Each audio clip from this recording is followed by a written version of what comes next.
je suis ravie de vous retrouver pour une nouvelle vidéo de décryptage astro-business concernant la nouvelle lune en Sagittaire. Il y a mon écran d'iPad qui se trouve juste ici, de ce côté-là. Et c'est parti. Si je vous regarde pas, c'est parce que je regarde mon écran. Et du coup, c'est parti pour le décryptage astro-business de cette nouvelle lune en Sagittaire. Alors, une nouvelle lune, vous le savez, c'est lorsque on a la lune et le soleil qui se trouvent en conjonction, c'est-à-dire en alignement. Et donc, on peut les voir, ils sont ici. Le soleil et la lune qui se trouvent là, à 1 degré 37 minutes du Sagittaire. Donc, avant de commencer dans le vif du sujet, on va déjà s'intéresser donc à cette énergie Sagittaire. On voit également qu'il y a Vénus et Mercure qui se trouvent ici, qui sont également à 9 et 10 degrés du Sagittaire, ce qui nous forme ce qu'on appelle en astrologie un stellium, pas un espèce, mais un stellium, c'est-à-dire un amas de planètes en Sagittaire, et entre guillemets, le Sagittaire, c'est un peu the place to be actuellement. Du coup, si on regarde un petit peu déjà quelle est l'énergie du Sagittaire, alors on est dans la saison du Sagittaire, cette nouvelle lune vient libérer l'énergie du Sagittaire durant les 30 prochains jours, et si on regarde l'énergie du Sagittaire, on est vraiment dans cette énergie, tout ce qui va être en lien avec notre domaine d'expertise, le fait que l'on soit expert de notre domaine, le fait que l'on enseigne, que l'on partage nos connaissances, le Sagittaire est aussi en lien avec notre appel d'âme, notre mission de vie. Et donc du coup, cette énergie Sagittaire, durant cette nouvelle lune, elle nous invite à aller incarner notre légende personnelle. Ce qui est assez intéressant, c'est déjà que cette nouvelle lune, elle a lieu à 1 degré du Sagittaire. Le degré numéro 1, c'est le degré qui est en lien avec le Bélier, c'est une énergie de feu, et donc avec cette énergie Bélier, on va oser. C'est un petit peu ça l'énergie, c'est qu'on va oser, on va avoir le courage d'essayer d'être numéro 1 de notre marché. On va même pas essayer, c'est vraiment cette énergie. Le Bélier, c'est un challenger, il aime être numéro 1, il aime arriver premier. Et donc cette énergie du premier degré, cette énergie Bélier qui s'infuse dans cette nouvelle lune en Sagittaire, nous invite à devenir à être reconnu comme expert de notre marché et à être le numéro 1 de notre marché concernant notre domaine d'expertise. C'est vraiment l'énergie de cette nouvelle lune en Sagittaire à 1 degré du Sagittaire. Donc vous voyez, on n'a même pas encore là étudié le reste de la carte du ciel, mais on voit déjà, juste par le positionnement de cette nouvelle lune à 1 degré du Sagittaire, on voit déjà quelle est l'intention que vient poser les astres, que vient poser l'univers durant cette nouvelle lune. On a donc Vénus qui nous invite à nous connecter à ce qui nous fait kiffer dans notre domaine d'expertise. Pourquoi est-ce qu'on enseigne ce qu'on enseigne? Pourquoi est-ce qu'on a envie d'accompagner des clients au changement, parce que le Sagittaire, il est aussi en lien avec ça, le fait d'amener les personnes à un autre niveau, à des zones, des parties d'elles-mêmes encore non explorées. Et donc, le Sagittaire, il est en lien avec ça. Il est en lien avec la découverte, il est en lien avec l'import-export, il est en lien avec l'ailleurs, et il est en lien, bien évidemment, avec notre connaissance en tant qu'expert de notre domaine. On a Mercure également qui est en Sagittaire, donc bien évidemment que les pensées, la communication, tout ça, ça vient renforcer cette énergie Sagittaire. Et il y a quelque chose d'assez intéressant dans cette carte du ciel. Généralement, je tiens pas compte des maisons, mais là, il y a un placement qui est quand même assez incroyable. C'est le placement de Mars. Alors, Mars, vous voyez, il est ici, il est actuellement rétrograde en Gémeaux et il est dans la maison 9. La maison 9 qui est traditionnellement gérée par le Sagittaire. Le Sagittaire est ici, la maison 9 est ici et Mars se trouve dans la maison 9. Alors oui, effectivement, si on prend une carte du ciel basée sur Paris, parce que là, vous voyez, elle est basée sur la Réunion, là où je me situe, mais voilà. Je pense que ça, c'était un petit détail qu'il fallait noter.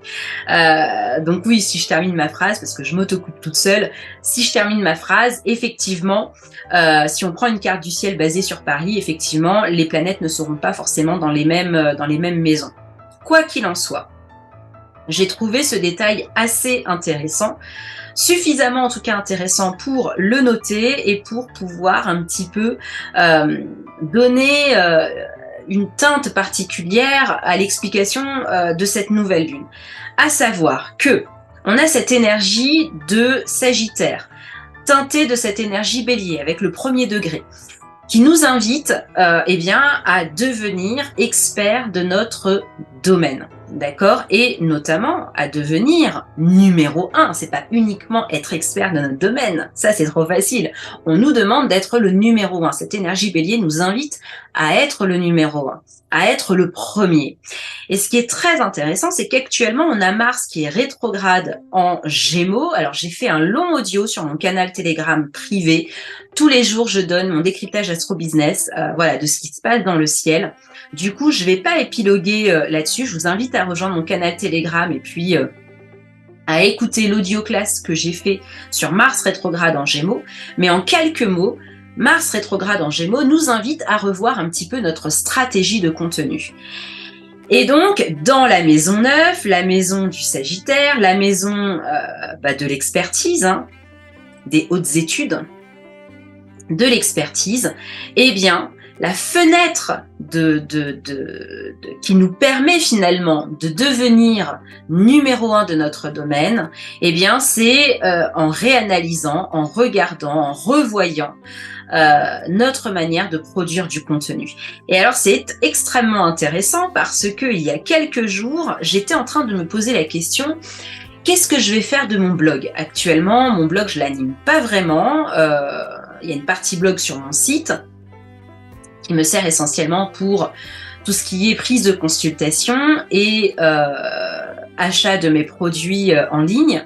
Mais c'est vrai que la partie blog, je l'ai pas tellement développée et je suis pas du tout, entre guillemets, alignée avec la stratégie que j'avais établie au départ quand j'ai lancé mon site. Et je lis l'actualité des sites SEO, etc.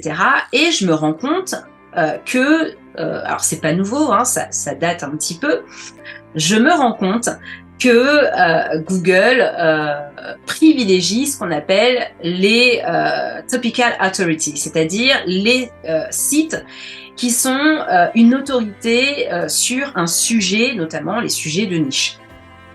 Et donc, lorsque Google se rend compte que votre site est une autorité sur un thème bien précis, Google favorise le rank.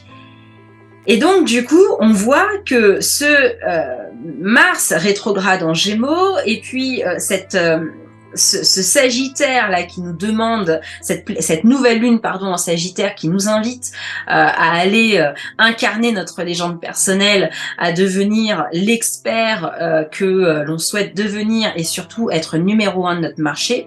On voit la relation, notamment, qu'il y ait cette fenêtre. Comment est-ce qu'on se positionne en tant qu'expert? Eh bien, ça passe forcément sur une nouvelle manière de concevoir notre contenu, notre calendrier de contenu, notre manière d'aborder le contenu que l'on diffuse. Et le thème, la stratégie Topical authority, le fait d'être une autorité sur un sujet bien précis, c'est une des stratégies parmi tant d'autres pour être reconnu en tant qu'expert, mais c'est aussi une manière qui est peut-être un petit peu délaissée par les entrepreneurs du web, parce que aujourd'hui les réseaux sociaux ont pris une telle place, et puis les algorithmes faisant que c'est tellement plus facile de percer, en tout cas peut-être pas plus facile, mais plus rapide de percer sur les réseaux sociaux que de percer avec Google, qu'effectivement, on a pu imaginer voilà, que effectivement le blogging était mort, etc., etc., que le SEO, voilà, c'était un long travail fastidieux. Alors oui, c'est vrai, le SEO, ça prend du temps.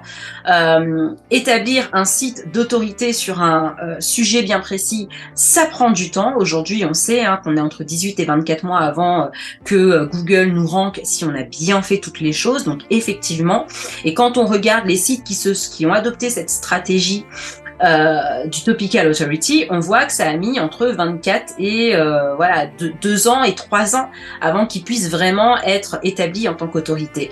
N'empêche que c'est quelque chose à pas négliger. Pourquoi ? Parce que moi, par exemple, je cherchais une avocate spécialisée en droit de l'éducation suite à un litige que j'ai eu. Je vais chercher sur Google, mais moi, mais vous, n'importe qui, tout le monde va chercher sur Google. Qu'est-ce qui se passe ? J'arrive sur Valérie Piot. Valérie Piot est une avocate spécialisée en droit de l'éducation. Elle a été entendue dans le cadre des 120 mesures contre le harcèlement qui a été présentée à l'Assemblée en septembre 2020. Je vois également qu'elle a plein d'interviews et d'articles invités sur d'autres sites d'autorité. Et je vois qu'en première page, de Google, voilà, il y a plein de ressources la concernant. Qu'est-ce que ça traduit ? Cette personne, je la connais pas. D'accord ? Moi, je suis pas dans le domaine du droit, je la connais pas. Sauf que, en quelques secondes, elle vient de se positionner comme une experte de son domaine, elle vient de positionner son autorité et elle vient par la même occasion me donner tout ce qu'il faut pour que j'ai confiance en elle et pour que je puisse faire appel à ses services. Est-ce que vous voyez un petit peu la démarche, un petit peu la porte dérobée, j'ai envie de dire, une stratégie un petit peu oubliée ces derniers temps depuis que les réseaux sociaux ont un petit peu pris le dessus. Comment est-ce que entre guillemets, en quelques minutes, vous pouvez vous placer en tant qu'autorité de votre domaine, en tant qu'expert de votre domaine, et par la même occasion, du coup, avoir une manne de clients prêts à acheter vos produits et services. Pourquoi ? Parce que sur Google, en arrivant, votre autorité a été placée. Donc là, on voit bien ce Mars en Gémeaux. En Maisonneuve, on voit bien qu'il est en train de nous dire, ok, peut-être que les réseaux sociaux, tout ça, c'est pas mal pour se placer en tant qu'expert de son domaine, mais il n'y a pas que ça. Et effectivement, ce qui est assez intéressant, c'est que Mars, il est en trigone avec Saturne. Et qu'est-ce que ça nous dit, un Mars-Saturne ? Ça nous donne une très belle énergie, le trigone c'est une très belle énergie, ça nous donne l'énergie de la persévérance, parce que oui, se positionner dans les résultats de recherche, utiliser le SEO avec Google pour un site, ça prend du temps. Ça prend du temps, mais là, on le voit, on est soutenu par Saturne qui est en Verseau, nouvelles technologies, etc., etc., réseaux sociaux, etc., etc. Tous les nouveaux outils aujourd'hui qui sont sur le marché qui peuvent nous permettre de se placer en tant qu'autorité de son domaine, en tant qu'expert de son domaine, d'être le numéro 1. On n'oublie pas, le premier degré, l'énergie bélier qui nous demande d'être numéro 1 parce que le bélier aime être le premier. Donc ça, on n'oublie pas. On voit bien là avec ce trigone avec Saturne qu'effectivement, entre guillemets, les étoiles sont alignées pour que si on décide de se lancer dans ce chemin, dans cette voie-là, pour devenir expert de son domaine, ça va prendre du temps. Par contre, ce qu'il faut savoir, c'est qu'avec Saturne, qui aime le travail à long terme, qui aime le travail acharné, qui aime la persévérance, Saturne, c'est ce qui vient nous enseigner. Saturne récompense toujours les efforts fournis. Et donc, effectivement, on est sur une stratégie plutôt long terme, d'accord, avec le référencement naturel, avec le trafic que ça va pouvoir générer sur votre site. En revanche, le jour où, ça y est, Google vous met en bonne position et que vous avez régulièrement du trafic qui vient, le trafic qui viendra sera convaincu par le fait que vous êtes la bonne personne pour pouvoir les aider à résoudre leurs problèmes. Donc du coup, si vous êtes coach, thérapeute, entrepreneur du web, etc., c'est un travail à long terme, mais la promesse de Saturne, c'est que le jour où ça va payer sonnant et trébuchant. Et donc, oui, il va falloir faire preuve de persévérance, d'abnégation, d'assiduité. Sauf que ce trigone, il est vraiment fait pour nous soutenir. En astro-business, une relation positive entre Mars et Saturne, c'est un marqueur d'abondance, hein, c'est-à-dire que on va récolter les fruits de notre travail. Ça mène à la richesse. Hein. Un Mars-Saturne, ça mène à la richesse. C'est le marqueur des empires. Les empires, ils mettent énormément de temps à se mettre en place, d'accord? Les empires, c'est pas des startups, d'accord? Les empires mettent du temps. Pourquoi? Parce qu'il faut des fondations solides. C'est exactement l'énergie de Saturne. Et donc, du coup, Mars-Saturne, c'est l'énergie de quelque chose que l'on crée, mais qui est là pour durer dans le temps. D'accord? Et c'est vraiment un marqueur d'abondance et de réussite financière. Donc là, on voit qu'on a un trigone entre Mars et Saturne qui nous dit « Go for it », allez-y. Allez-y, passez par cette porte dérobée, cette porte que probablement beaucoup de vos concurrents n'utilisent pas parce qu'ils sont concentrés sur les réseaux sociaux. Revenez un petit peu aux bases, hein. Saturne c'est les bases, les fondations. Revenez un petit peu aux bases parce que de toute façon, Mars et Saturne, tous les deux là, ils sont en bise-bise, d'accord? Ils s'entendent, ils sont ok et ils vous donnent cette impulsion, cette énergie pour pouvoir faire ce travail qui effectivement va prendre du temps avant de porter des fruits, mais va être ô combien magnifique et je cherche le mot qui va vous rapporter en fait. Ça va rapporter une rétribution. Il y a vraiment ça, il y a vraiment cette notion, ça va payer. C'est vraiment un travail qui va prendre du temps, mais qui au bout du compte paiera. Bien évidemment, je vous vois venir. La question est, voilà, mais ça va prendre du temps. Est-ce que je suis capable, etc., etc. Faut oser se lancer, faut oser le faire. Et bien évidemment, cette question, elle est soulevée par Chiron qui se trouve là.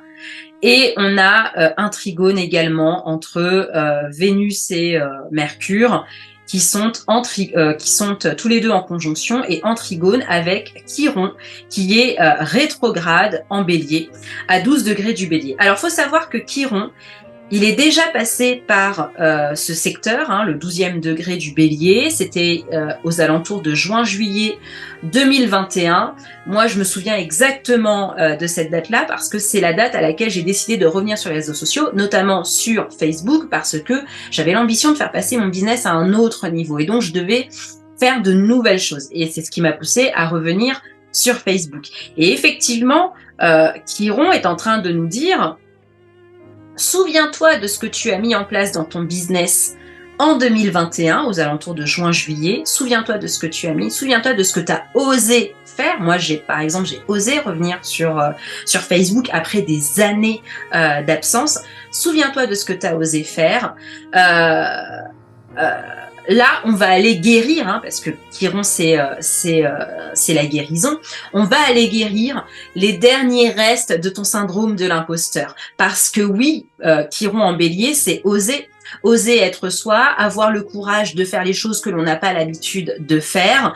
Et effectivement, c'est guérir ce syndrome de l'imposteur. Et là, on voit qu'il y a un trigone avec Vénus qui nous demande quand même de nous connecter à ce qui nous fait kiffer dans notre métier d'entrepreneur, de coach, d'accompagnant, de thérapeute, etc. pour amener les gens à transformer leur vie. Et là, on voit bien que effectivement, encore une fois, on a un feu vert des étoiles, de l'univers, des astres qui nous dit mais Chiron nous soutient. Chiron nous encourage à passer le next step parce qu'on va aller guérir encore plus ce syndrome de l'imposteur, cette peur de ne pas pouvoir y arriver. Vous savez, Chiron, là, en bélier, il est, si vous voulez, très en lien avec une trend qui passe en ce moment sur Instagram. C'est un extrait de pitch d'une actrice. Et elle dit dans son pitch, alors elle a dû recevoir un Oscar ou j'en sais rien, elle dit dans son pitch, entrepreneurship, it means I did that shit by myself. L'entrepreneuriat, ça veut dire j'ai fait ce putain de truc par moi-même. Et c'est exactement ça, c'est exactement ce que Chiron nous demande de venir guérir. Et nous interroge.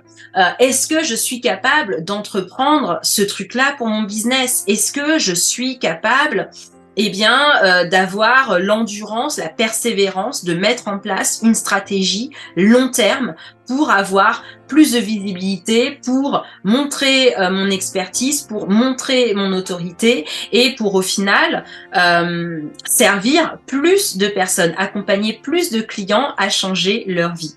Eh bien, ce travail, c'est Chiron qui nous demande de le faire et la réponse est oui, parce que non, on a un très beau trigone. Autre chose quand même, qui nous prouve qu'on est sur la bonne voie, c'est également ce trigone que l'on a là entre la nouvelle lune et Jupiter qui se trouve juste ici, qui est à 28 degrés du Poisson. Et alors là, c'est quand même assez extraordinaire, c'est que Jupiter est actuellement dans sa shadow zone, il vient de repartir tout juste direct, il a terminé sa rétrogradation. Jupiter, planète maîtresse du Sagittaire, nouvelle lune en Sagittaire, au moment où il y a cette nouvelle lune, Jupiter repart direct dans le signe du Poisson. J'ai fait également un décryptage astro-business de Jupiter direct en Poisson. Je vous invite à aller regarder ça, à aller écouter ça plutôt sur mon canal Telegram, le lien est en bio. Du coup, je vais pas m'attarder dessus, parce que je l'ai suffisamment développé dans mes audios privés. Mais en quelques mots, Jupiter en Poisson, c'est vraiment le fait d'être conscient que l'univers, que nos guides de lumière nous envoient des signes. Au-delà des synchronicités, des heures miroirs, etc., on a vraiment des signes qui nous montrent qu'on est sur la bonne voie ou non. Et Jupiter, qui est la planète des opportunités, est en train de nous dire que là, en étant direct, en allant chercher notre quête pour devenir, déjà incarner notre légende personnelle, mais également devenir l'expert de notre marché, mais pas que ça, devenir le numéro 1, d'accord? Parce que on est tous uniques, d'accord? C'est pas parce que il y a plusieurs personnes qui font la même chose que nous qu'on fait toutes la même chose. On a chacune notre spécificité, on a chacune notre unicité. Et donc, on peut être numéro 1 du marché que l'on crée, d'accord? Donc du coup, là, Jupiter, qui repart direct, est en train de nous dire, tu vas avoir des signes. L'univers, watch your back, d'accord? Tu vas avoir des signes.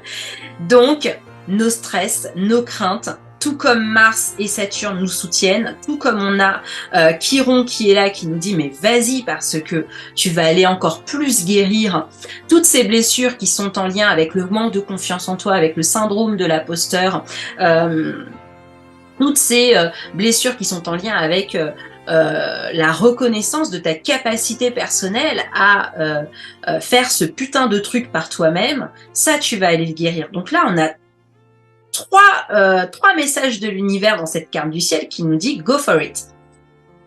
Petit bémol quand même, on a Neptune qui se trouve ici, pas très loin de Jupiter, il est à 22 degrés, il est lui aussi dans le signe du Poisson, mais il est rétrograde.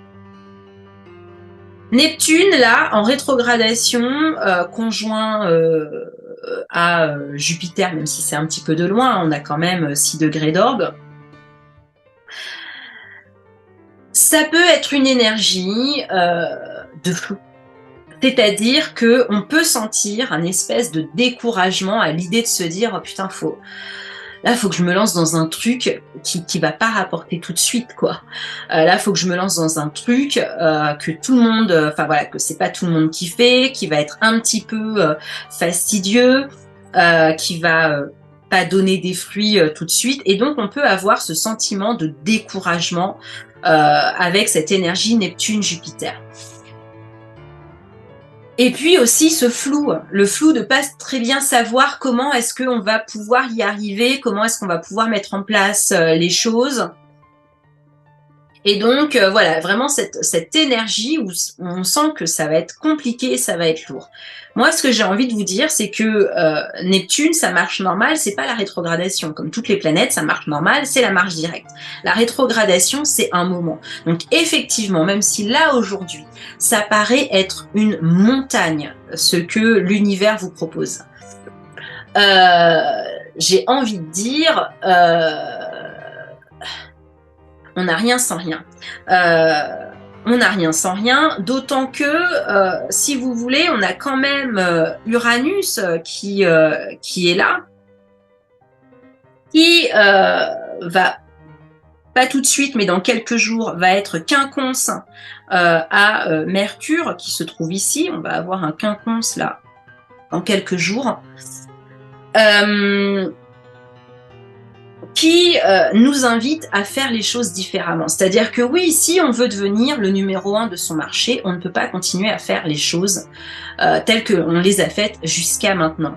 Uranus, là, est en train de nous dire, il va être en quinconce, est en train de nous dire, il va falloir ouvrir son esprit, il va falloir apporter du changement. On ne peut pas, comme dirait Einstein, la folie, c'est de croire qu'en faisant les mêmes choses, on obtiendra des résultats différents. Eh bien, c'est exactement ça. Là, Uranus, en quinconce avec Mercure, nous dit il va falloir apporter des changements. Si on veut atteindre cette place de leader, cette place de numéro 1, cette place d'expert de notre marché, il va falloir apporter des changements. Donc, ok, effectivement, là, on est dans cette énergie où ça peut sembler dur, où ça peut sembler décourageant, où ça peut sembler être une montagne à escalader. N'oubliez pas, la rétrogradation, c'est un moment, ça ne va pas durer. Et le jour où Neptune va repartir direct, enfin voilà quoi, ça va y aller quoi en fait. Là, très honnêtement, comme on dit, tous les feux sont au vert. Et là, finalement, ce que cette nouvelle lune nous invite à faire, c'est ce que je disais en début de vidéo, c'est finalement d'aller incarner notre légende personnelle. Mais pour pouvoir incarner notre légende personnelle, il va falloir faire preuve de courage, il va falloir surmonter les obstacles, et le plus grand obstacle, c'est nous-mêmes. Mais on a Chiron qui nous dit qu'on va aller guérir des choses, justement, toutes ces croyances, toutes ces blessures qui nous empêchent d'être à notre plus haut potentiel, d'être à notre best self, on va aller les guérir. Donc, vraiment, très belle carte du ciel. Un seul message, go for it. Trouvez la stratégie de contenu, hein, j'en reviens à Mars, trouvez la stratégie de contenu, de communication qui va vous permettre de vous différencier de vos concurrents et va vous permettre de vous positionner en tant qu'expert de votre domaine, puisque c'est tout ce que cette nouvelle lune nous invite à aller chercher. Donc moi, je m'arrête là pour le décryptage astro-business de cette carte du ciel. Elle est magnifique. Dernière chose que j'ai quand même oublié de vous dire, effectivement, on a toujours le dernier carré là de l'année entre Saturne et Uranus, bien évidemment, qui nous invite à poser des fondations solides, mais surtout à prendre en compte les nouvelles technologies. comment est-ce que notre business, on peut le faire passer du 2.0 au 3.0 tout en gardant des fondations solides. Tout ce qui fait aujourd'hui marcher notre business, tout ce qui est solide, tout ce qui représente les fondations, ça on le garde. En revanche, il y a des choses que l'on peut optimiser, il y a des choses que l'on peut changer grâce aux nouvelles technologies. Il y a des choses qui peuvent nous faire gagner beaucoup de temps, beaucoup d'énergie grâce aux nouvelles technologies. Et donc, du coup, c'est là, effectivement, que Uranus intervient. Alors, un carré, c'est toujours compliqué, j'en ai déjà parlé dans les autres décryptages astro-business, c'est toujours compliqué parce que il faut faire des choix. C'est un peu choisir entre le grain et l'ivraie. Eh ben, c'est pas évident, sauf que c'est ce qu'on nous demande de faire. C'est le travail qu'on nous demande de faire. Si on veut pouvoir faire prospérer notre business, si on veut pouvoir le faire passer à un next step, si on veut pouvoir atteindre de nouveaux paliers de chiffre d'affaires, il y a des choses qu'il faut changer. Sans changer les fondations. Saturne nous demande de garder les fondations. En revanche, effectivement, il va falloir intégrer des nouvelles technologies, des nouvelles applications, des nouveaux outils dans notre business pour gagner en productivité, pour optimiser les choses, pour gagner en efficience, etc., etc. Voilà. Je m'arrête là pour le décryptage astro-business de cette carte du ciel. C'est une très belle carte du ciel. Allez incarner votre légende personnelle. Ça y est, vous avez le feu vert. Là, les astres vous supplient d'aller incarner votre légende personnelle et d'aller accomplir votre mission de vie. Donc allez-y. Vous avez des vies à changer, vous avez des vies à transformer, vous avez des clients à impacter, vous avez une empreinte positive à laisser sur le monde. Donc allez incarner votre légende personnelle. Je m'arrête là, je vous fais de gros bisous, je vous envoie plein de belles vibes. On se retrouve très bientôt pour une nouvelle vidéo. Bye bye.